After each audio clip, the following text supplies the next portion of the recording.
Welcome back to the IBFP. Here's your host, Foxy New. The PBC caught lying on Canelo yet again. And look, let's break it down honestly and objectively as possible. And Dan Rafael is in damage control for the PBC. He's come out stating that sources have told him that Al Haymon's PBC were willing to pay Canelo Alvarez guaranteed purse to fight Jermall Charlo only if he agreed to fight David Benavidez in September. He went on to claim that Canelo Alvarez did not want to agree for a reduced purse to fight Jermall Charlo or add in David Benavidez to the contract because his name was not initially listed. Now, at the end of the day, that is all a lie. That is all false. First off, there was no offers ever made to Team Canelo for David Benavidez. None. Zero. Zip. Zilch. Eddie Reynoso has already come out and stated that the PBC has not ever made an offer for Canelo and David Benavidez to fight. Simply untrue.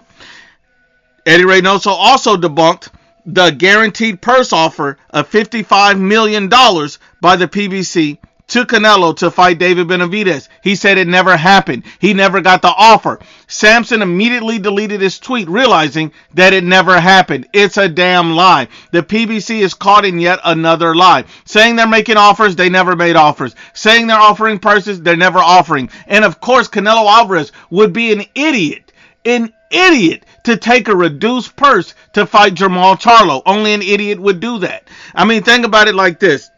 Rick Glazer, the guy who came out and predicted all of this, who's been saying the PBC is going broke, who's been saying that Canelo's going to leave the PBC, who's been saying that the PBC can't afford to pay Canelo. Rick Glazer, that guy who predicted all of this, that guy has said that everything that Dan Rafael is reporting is damage control by the PBC in all lies. So clearly, Rick Glazer is right yet again. We keep seeing the maneuver by the PBC to save face and try to label Canelo as a duck to make him look like he don't want to fight this guy or that guy or he's trying to cherry pick somebody. When you look at the contract that Canelo Alvarez signed with the PBC, it was a 3-fight deal.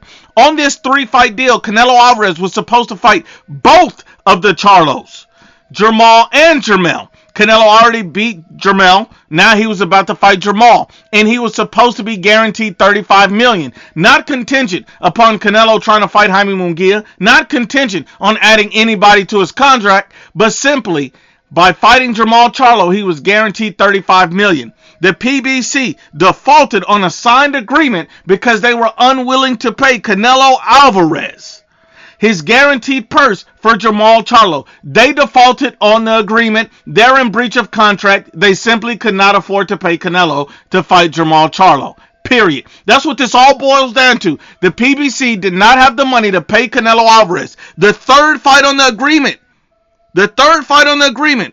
was supposed to be against a mutually agreed upon opponent.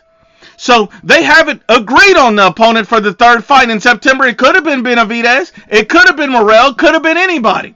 But the point being is you have to pay Canelo his money to fight Jermall Charlo regardless. He's in the contract. Canelo has to fight him, and you can't reduce his purse. You can't make it contingent upon anything else. And that's what the PBC was doing. They were saying, we'd be willing to pay you this if you fought Munguia, a guy who's not even on their platform. They simply don't have the money to pay Canelo Alvarez. They're in breach of contract, and that's what's going on. Now they're trying to save face. They never intended to honor their contract. They never intended to honor their deal. How do I know this? Jermall Charlo came out weeks ago and said that he hadn't even had any conversations, talks, or negotiation about him fighting Canelo Alvarez on May 4th. He hadn't heard from them since his last fight. So at the end of the day, Jermall Charlo had no clue as to what was going on. He didn't even believe he was fighting Canelo next.